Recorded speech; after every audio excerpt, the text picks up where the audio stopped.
2025 সালের এসএসসি পরীক্ষার্থীদের বর্তমানে যে দাবিটি সেটি হচ্ছে যে তাদের সাপ্লিমেন্টারি পরীক্ষা চালু করা হোক। তো তোমরা জানো যে 2024 সালে যে পরীক্ষাগুলো হয়েছে, অর্থাৎ তোমাদের এসএসসি পরীক্ষা, এইচএসসি পরীক্ষা, তাদের সময় কিন্তু দেখা গেছে যে এইচএসসি পরীক্ষায় কিন্তু বিশাল একটা আন্দোলন হয়েছে। সেটা হচ্ছে যে তাদেরকে অটো প্রমোশন দিতে হবে, কিন্তু তাদেরকে কিন্তু সাবজেক্ট ম্যাপিংয়ের মাধ্যমে নাম্বার দেওয়া হয়েছে। তো বর্তমানে তোমাদের 2025 সালে তোমরা যারা এসএসসি পরীক্ষার্থী, তো তোমাদের দাবি হচ্ছে যে সাপ্লিমেন্টারি পরীক্ষা চালু করা হোক। তো সাপ্লিমেন্টারি পরীক্ষা চালু করার সুবিধাগুলো তোমরা শিক্ষার্থীরা অচিরেই কিন্তু সকলেই কিন্তু জেনে গেছো যে আসলে সাপ্লিমেন্টারি পরীক্ষাটা চালু করলে তোমাদের কি কি সুবিধা হবে। তো আজকের এই ভিডিওতে এটি নিয়ে আলোচনা করব, পাশাপাশি তোমাদের আরও এসএসসি পরীক্ষা সম্পর্কিত গুরুত্বপূর্ণ কিছু তথ্য থাকবে। তোমরা কিন্তু প্রথম থেকে শেষ পর্যন্ত দেখবা, কারণ তোমরা অনেকেই ফিল করবা, এটা নিয়ে অনেকেই চিন্তিত রয়েছে, বা তোমাদের A+ পাবা না, বা এরকম অনেক ধরনের সমস্যা নিয়ে তোমরা চিন্তিত রয়েছে। তো সমস্ত সমস্যাগুলো কিন্তু তোমাদের আজকের এই ভিডিওতেও আলোচনা করব। তো প্রথমে সাপ্লিমেন্টারি বিষয়টি নিয়ে আলোচনা করি। তার আগে তোমরা যারা এখনো আমাদের চ্যানেলটি সাবস্ক্রাইব করো নাই, অবশ্যই শিক্ষা সম্পর্কিত সকল তথ্য, তোমাদের এসএসসি পরীক্ষার সকল ধরনের টিপস এবং সকল ধরনের আপডেট, পাশাপাশি পরীক্ষার পর তোমাদের কলেজে ভর্তি কখন কি প্রয়োজন হবে A to Z আমাদের চ্যানেল থেকে তোমরা পেয়ে যাবা। কাজেই আমাদের চ্যানেলটি অবশ্যই সাবস্ক্রাইব করে রাখো এবং পাশে থাকা বেল আইকনটি বাজিয়ে দাও, যাতে নতুন ভিডিও আপলোড করার সাথে সাথে সেটি তোমাদের নোটিফিকেশনে চলে যায়। এবং তোমরা অবশ্যই ভিডিওটিতে একটি লাইক দিয়ে তোমাদের বন্ধুদের মাঝে শেয়ার করে দাও, এবং আমাদের ফেসবুক পেজটি তোমরা অবশ্যই ফলো দিয়ে রাখবা। সেখানেও কিন্তু তোমাদের সামনে এইচএসসি পরীক্ষা রয়েছে, অ্যাডমিশন রয়েছে, অনেক গুরুত্বপূর্ণ প্রশ্ন, তথ্য, সমস্ত কিছু কিন্তু সেখানে পেয়ে যাবা। সো আসো আমরা মূল বিষয়ে চলে আসি।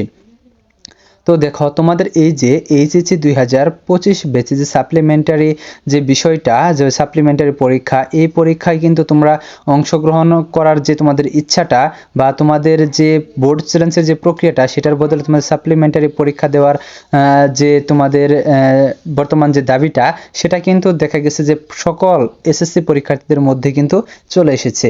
কারণ দেখা যায় যে একটা স্টুডেন্ট যখন একটা বিষয়ে একটা নাম্বারের জন্য ফেল করে, তারপরও কিন্তু তার একটা বছর অপেক্ষা করতে হয়। একটা বছর পর আবার পরীক্ষা দিয়ে পাশ করে তারপর কলেজে ভর্তি হতে হয় জুনিয়রদের সাথে। এটা আসলেই একটা শিক্ষার্থী জানে যে একটা স্টুডেন্ট যখন ফেল করে, যখন একটা বছর যখন তারা ইয়ার লস যায় তাদের যখন পুনরায় জুনিয়রদের সাথে পড়তে হয়, তখন তাদের অনুভূতিটা কীরকম, এটা একজন ফেল করা শিক্ষার্থী বলতে পারবে। তো আসলে তখন কিন্তু তাদের আগের মতো কিন্তু পড়াশোনা করার এনার্জি থাকে না, বা পড়াশোনার প্রতি মন বসে না। অনেক শিক্ষার্থী দেখা যায় যে কর্মজীবনে চলে যায়, তাদের পড়াশোনাটা কিন্তু নষ্ট হয়ে যায়, শিক্ষা জীবন তাদের ব্যাহত হয়। তো এভাবেই কিন্তু প্রত্যেক বছর কিন্তু লক্ষ লক্ষ শিক্ষার্থী কিন্তু ক্ষতিগ্রস্ত হচ্ছে। তো এই সাপ্লিমেন্টারি পরীক্ষাটা যদি চালু করা হয়, তাহলে কিন্তু দেখা যাবে তোমরা যদি একটা বিষয় ফেল করো, বা দুইটা বিষয় ফেল করো, বা তিনটা বিষয় ফেল করো, তাহলে তোমাদের সেই ফেলকৃত যে পরীক্ষাগুলা বা সাবজেক্টগুলা, সেগুলা কিন্তু তোমাদের রেজাল্ট প্রকাশ করার 1 মাস পরে, বা 2 মাস পরে, বা 1.5 মাস পরে একটা সময় দিয়ে তারপরে তোমাদের ওই যে কয়টাতে তোমরা ফেল করেছ, ওই কয়টা সাবজেক্টে পরীক্ষা নেওয়া হবে। তো পরীক্ষা নেওয়ার পর তোমরা যদি উত্তীর্ণ হও যারা, তাদেরকে কিন্তু আবার কিন্তু ওই তোমাদের ব্যাচের যে শিক্ষার্থীরা রয়েছে তাদের সাথে কলেজে ভর্তি হওয়ার সুযোগ দেওয়া হবে, এবং তোমাদের রেজাল্টও প্রদান করা হবে। এবং ওই সাপ্লিমেন্টারি পরীক্ষায় যারা ফেল করবে তারা অকৃতকার্য হবে, এবং তারা পরের বছর পরীক্ষা হবে। বিষয়টা হচ্ছে এরকম। এতে কিন্তু অনেক শিক্ষার্থী কিন্তু পাশ করে যাবে, অনেক শিক্ষার্থীর স্বপ্ন কিন্তু নষ্ট হয়ে যাবে না। কাজেই দেখা যাবে যে যাদের একটা দুইটাতে ফেল করবে, তারা কিন্তু 1 মাস ওই সাবজেক্টে ভালোভাবে প্রিপারেশন নিয়ে তারপরে পরীক্ষা দিয়ে তারা কিন্তু পরীক্ষায় পাশ করতে পারবে। এটা কিন্তু বর্তমানে শিক্ষার্থীদের সমসাময়িক উপযোগী একটি দাবি, যাতে কোনো শিক্ষার্থীর ভবিষ্যৎ যাতে অতি সহজে যাতে নষ্ট হয়ে না যায়। তো দেখা যাক, তোমাদের শিক্ষার্থীদের যেহেতু এইটা দাবি, এবং এটা নিয়ে সোশ্যাল মিডিয়াগুলোতে, ইউটিউবে কিন্তু অনেক আলোচনা হচ্ছে, আমরাও কিন্তু অনেক তথ্য কিন্তু ইউটিউবে কিন্তু আপলোড করছি। দেখা যাক শিক্ষা বোর্ডের কর্মকর্তারা যারা রয়েছেন, বা শিক্ষা মন্ত্রণালয়ের সংশ্লিষ্ট যারা রয়েছেন, তাদের কাছে কিন্তু আমাদের মাধ্যমে এই বার্তাগুলা কিন্তু তাদের কাছে পৌঁছে যায়। ফেসবুক গ্রুপগুলোর মাধ্যমে কিন্তু তাদের কাছে এই বার্তাগুলা পৌঁছে যায়। তো দেখবা যে তোমাদের মিডিয়াতেই, নিউজ পেপারে কিন্তু এটা চলে এসেছে, তোমাদের সাপ্লিমেন্টারি পরীক্ষার যে দাবিটা। তো মিডিয়াতেও আশা করছি খুব সম্প্রতি, খুব তাড়াতাড়ি কিন্তু এটি চলে আসবে, এবং মিডিয়াতে চলে আসলে কিন্তু এই দাবিটা তোমাদের পাকাপোক্ত হয়ে যাবে। তো তোমরা যারা শিক্ষার্থীরা রয়েছে, তোমাদের যাদের পরীক্ষাগুলো খারাপ হয়েছে, তোমাদের প্রথম দিকে যে পরীক্ষাগুলো ছিল, অঙ্ক পরীক্ষা, বিশেষ করে ইংরেজি পরীক্ষা এবং বাংলা পরীক্ষা, কিন্তু এমসিকিউতে তোমরা অনেক বেশি খারাপ করেছো। তো ইংরেজি পরীক্ষা নিয়ে তো তোমাদের টেনশন করার কারণ নেই, কারণ তোমাদের এখানে এমসিকিউ নেই, এখানে তোমরা প্রায় সকল শিক্ষার্থী পাস করবা এবং তোমাদের 2টা সাবজেক্ট মিলে যেহেতু পাস দেওয়া হবে, এখানে টেনশনের কোনো প্রয়োজনই নেই।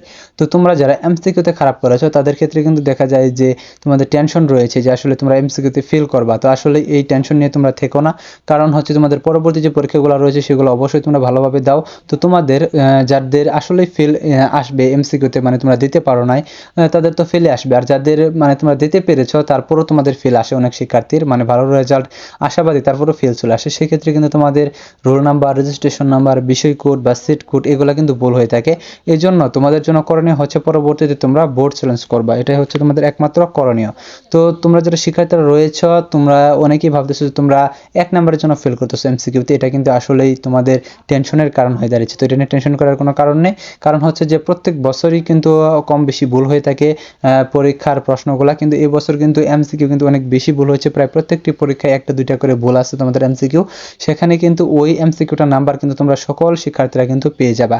কাজেই তোমরা যারা ভাবতেছো 1 নাম্বার 2 নাম্বার জন্য ফেল করবা, তাদের কিন্তু ফেল আসবে না। ওই 1 2 নাম্বার যেহেতু তোমাদের দিয়ে দেওয়া হবে, যেগুলো ভুল আছে সেটা নিয়ে কিন্তু তোমাদের পাস কিন্তু চলে আসবে রেজাল্ট, এটা নিয়ে টেনশনের কোনো কারণ নেই।